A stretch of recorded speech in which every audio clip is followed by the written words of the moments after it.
Hey, what's going on, guys? It's Spunkify here for MMOBomb.com, and welcome to a developer interview slash playthrough, I guess you could say. Elsword here is the game of today, and in this case we have Jack and Chris of KillerCombo, Jack being the marketing strategy manager, and Chris the production coordinator for Elsword. We are actually taking a look at the specific new classes they have available for Eve and Raven characters. Now, I'll let you guys go ahead and introduce yourselves and go ahead and discuss a little bit of what exactly we'll be taking a look at today. Okay, thanks. Yeah, so this is Jack with KillerCombo. Hi, my name's Chris. Okay, so we're here to show off Elsword. It is a 2.5D action MMO built around like a real-time combo-based fighting system. It has both a PvE and a PvP mode, so we'll be showing off both of those today. But the real highlight today is to show off the brand new classes that we've been bringing out as a part of our Elsword transformation series that we've been doing for a couple of months now. So our two most recent classes will be showing off Eve's Code Electra and also Raven's Weapon Taker.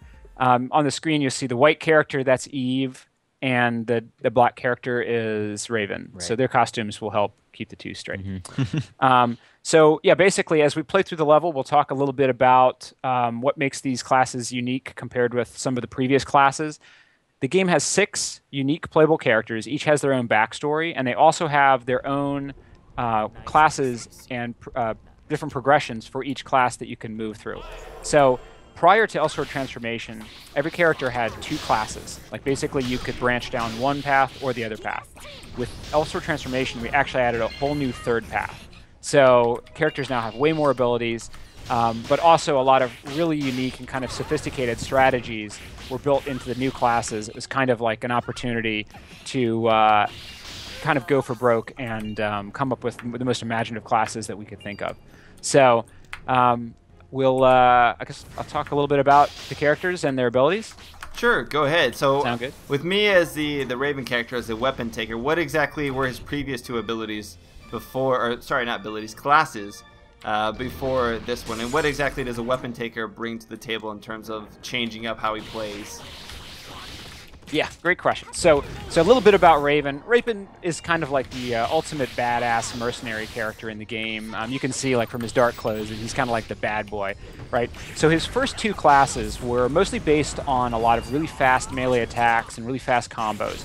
So when we brought out weapon takers, this whole new job class path, we really wanted something very fresh, so that especially people who have been playing as Raven for a long time could say, hey, this new class, I actually want to switch to that new class. I want it to feel really different. So that's how Weapon Taker was born. Weapon Taker, on one hand, is based on giving him a lot of new ranged attacks, which he'd never had before. So suddenly, Raven is actually a ranged character. That's really cool. The other thing that's great about Raven is there's a brand new mechanic that we built into Weapon Taker. It's called his overheat mode. Every attack that he has, well, virtually every ability that he has, special skill, can actually be overheated. So when you use, like, I guess when you have a chance to use one of the, ASDC, those are all the special abilities that we map to Raven. I've actually gone ahead and gotten sort of the map screen up on my interface right now. I hit in my attempt to W. Okay, there we go. My attempt to use your special abilities and mash all buttons, I have gone ahead and failed and just brought up a map.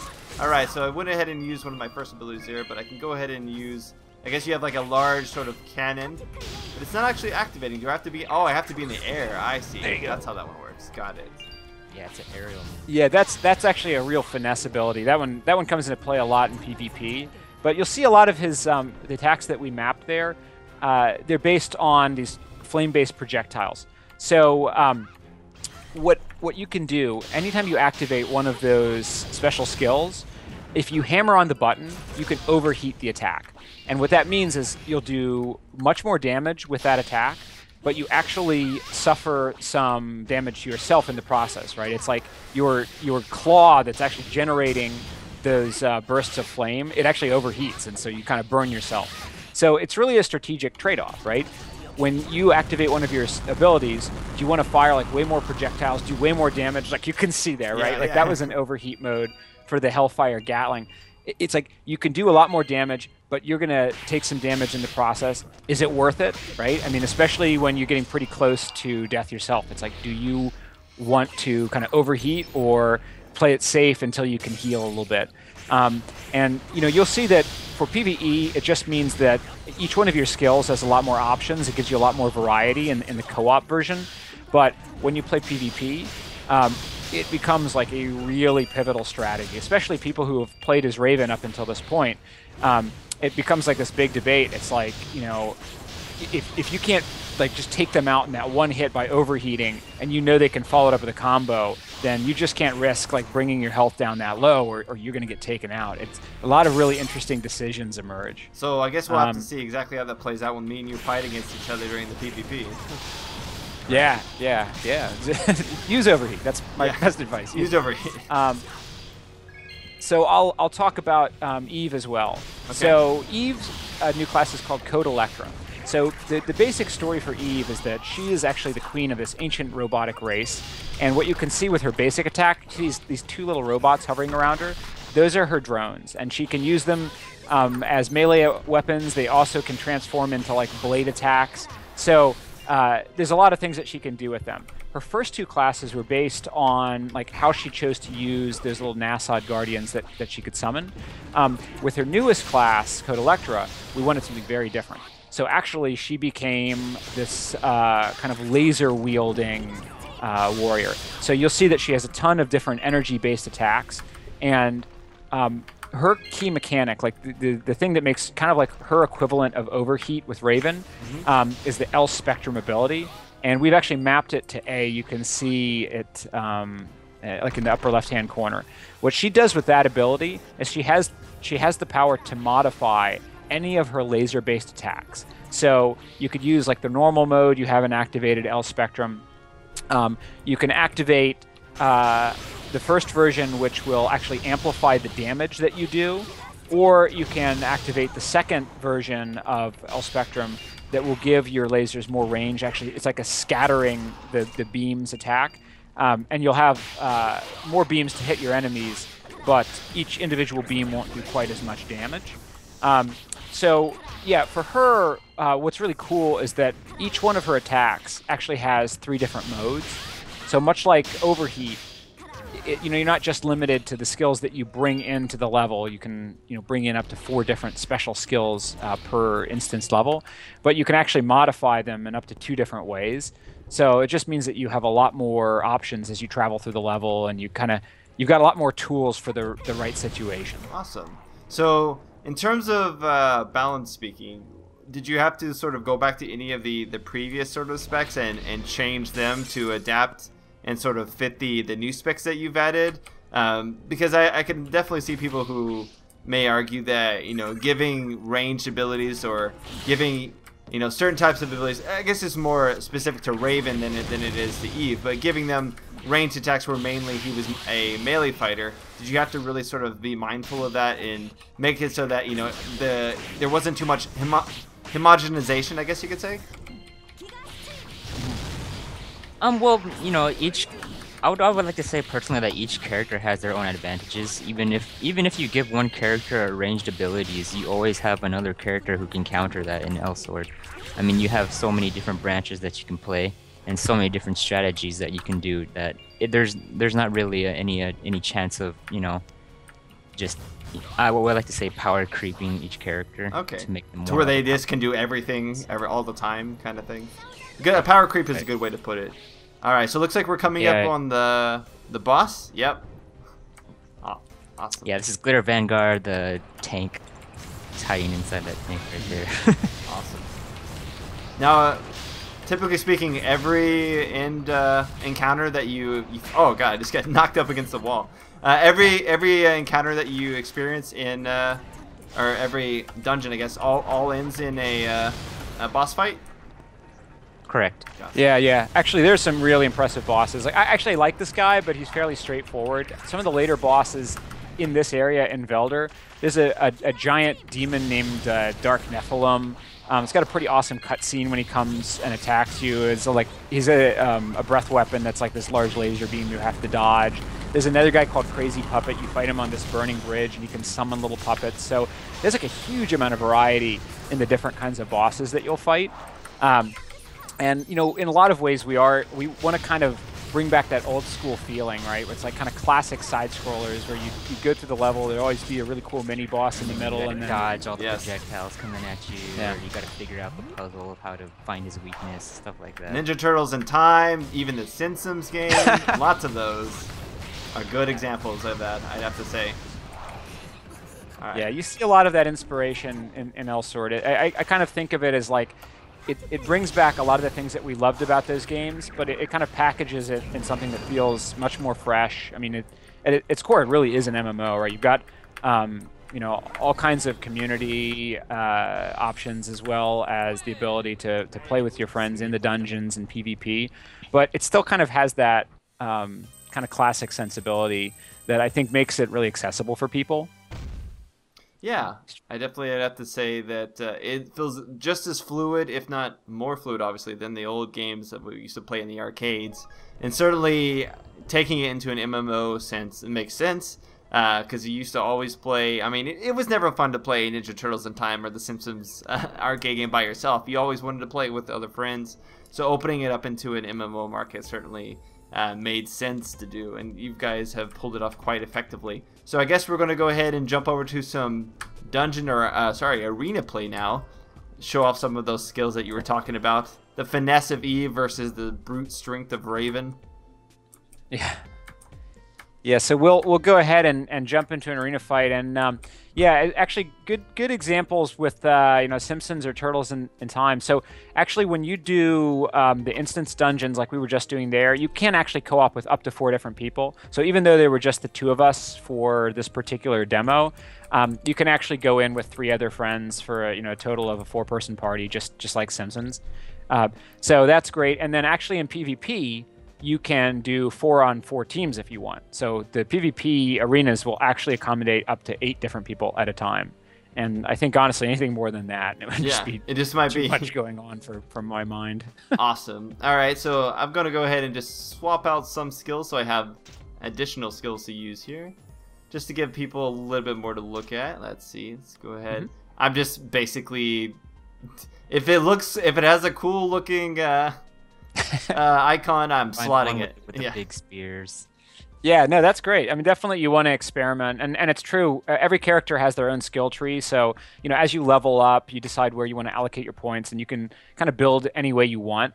I think each character has like roughly 16 skills, like on the average, and so yeah, definitely we should show off as many as we can.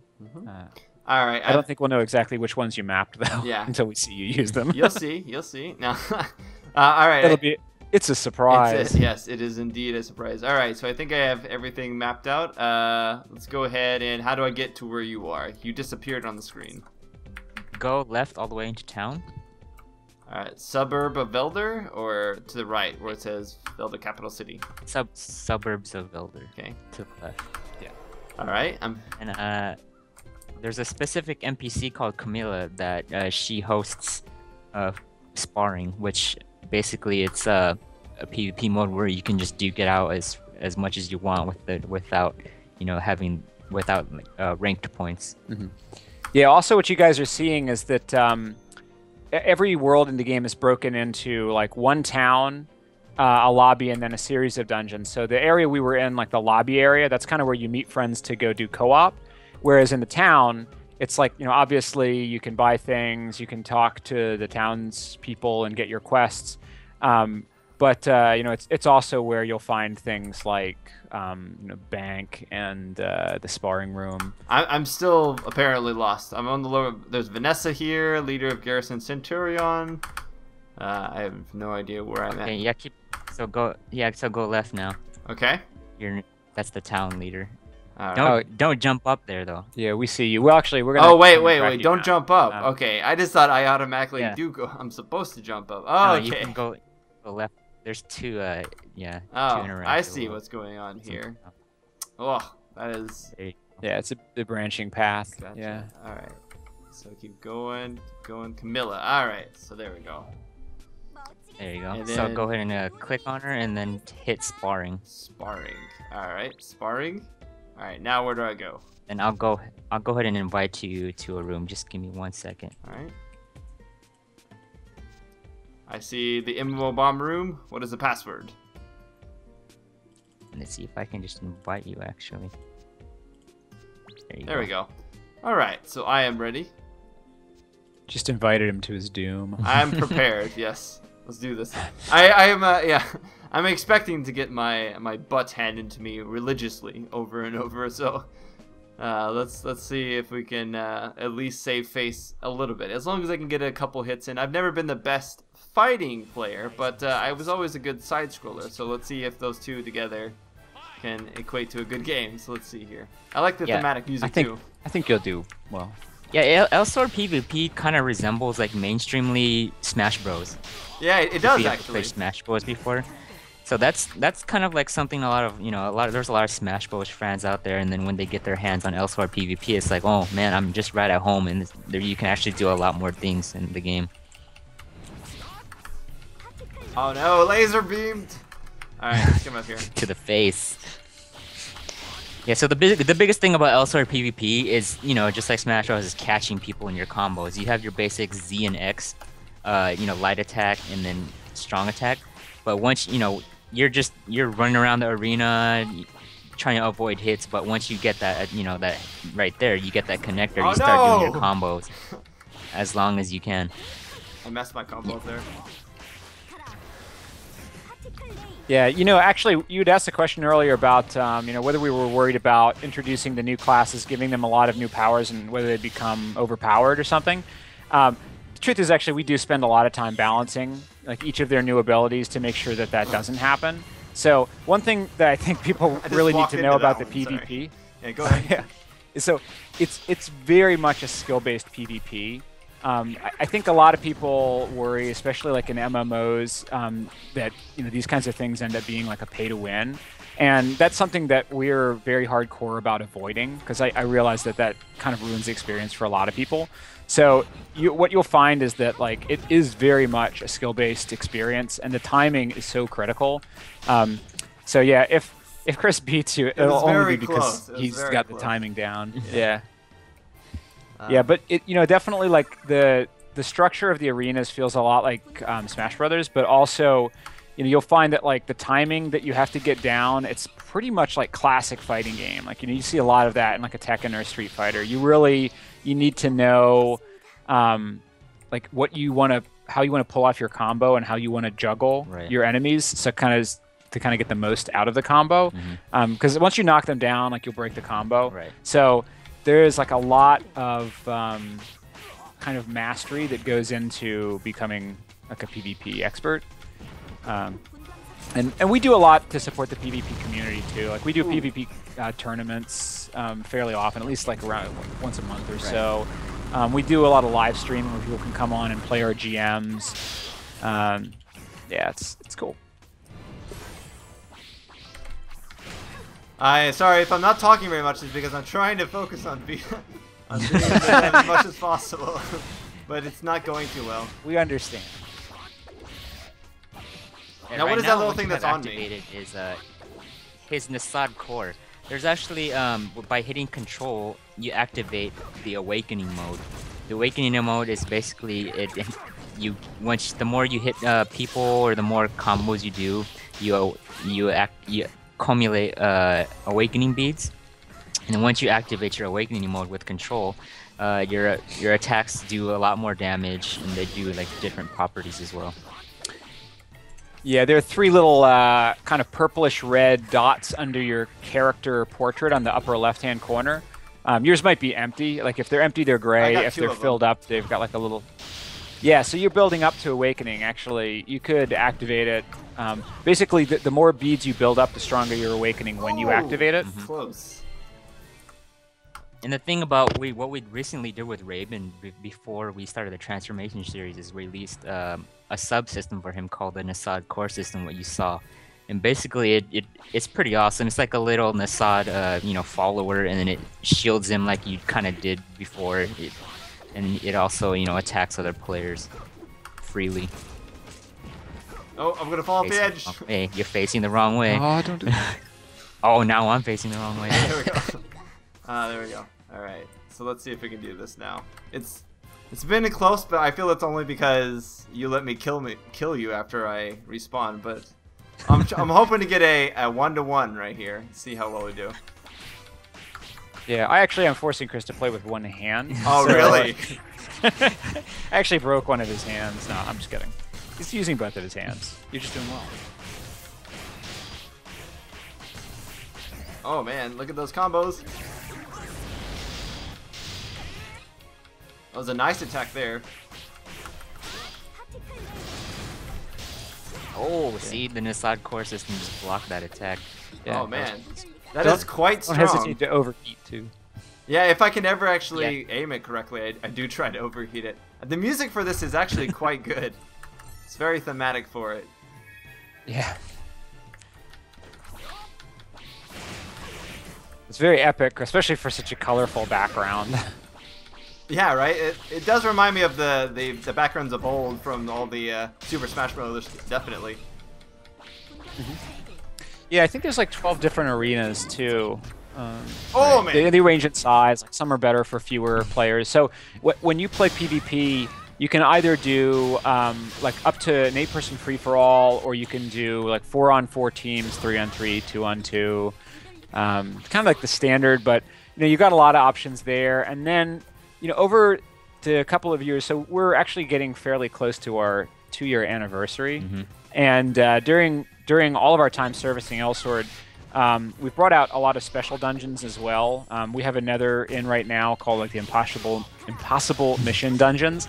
But all I would say right now is that there are only 4 really good Elsword players. We call them impossible missions for a reason. Right. They are possible, but they're so very only hard. 4 people have actually completed it. No, anybody can give it a shot, but we've added a lot of things. We had a tower defense mode for a little while. The thing is, we're very serious about updating and servicing Elsword on a very regular basis, so that people, never feel like there's not something fresh and new in there. So, I mean, obviously, the big thing for recent times has been all of the new classes. We've pretty much been adding a brand new class every month, which I think is pretty spectacular for a game, actually. Are you planning on continuing that for the next foreseeable few months? Yes. So actually, there are 6 characters. So there is one more class on its way. So that will be coming soon. But then actually, every class that your characters can have has both like a first stage and a second stage. So, for example, like if Raven goes down the path of, Overtaker turns into Reckless Fist, right? So it's like a specific path that you go down. So Weapon Taker is actually the first step of that path. There is a second step to that path, and that will be coming soon, but we have not revealed the date for that yet. But so actually, all of the abilities that you're seeing will become even stronger in the near future. That's awesome. You'll get. I don't know if you saw that, but that was totally a Guile moment there, where I had like a bar, just a bar of sliver HP. Oh, he finally gets me. Activating that mode at just the right time. So have I seen your mode? I honestly haven't been able to tell if I've seen your activatable. You mentioned that there's something similar mode for Eve, correct? Yeah, right. So basically what you'll see is, mapped to the A button, he has the ability to activate Amplify mode and then Spectrum mode. So Amplify mode will make each of his laser attacks do more damage, and Spectrum mode gives them like a wider range. Yeah, as you can see, sometimes I'm shooting out one single beam where I'm doing like 3 beams at you. Correct. So basically, it's all situational if you want to do like AoE damage or if you want to just concentrate on one guy. Gotcha. You just switch the modes. Well, that was extremely exciting and very fast-paced. I'm going to have to jump in this later and do a lot more, because that was very fun. I got to see all the different abilities available for both Eve and, of course, the guy that I'm playing, Raven. I really wanted to thank you, Chris and Jack, for coming out to show us with me. I like the sort of the lobby music. It's like a nice outro way to do this whole thank you. But if you guys want to learn more about Elsword, definitely can check down below at MMOBomb.com for the full game profile, as well as the link to download it. I have been Spunkify. Chris, Jack, thanks for coming. And we'll see you guys. Yeah, thanks so much. Thanks for having us. No problem. We'll see you guys next time. Spunkify out. All right. Later, guys.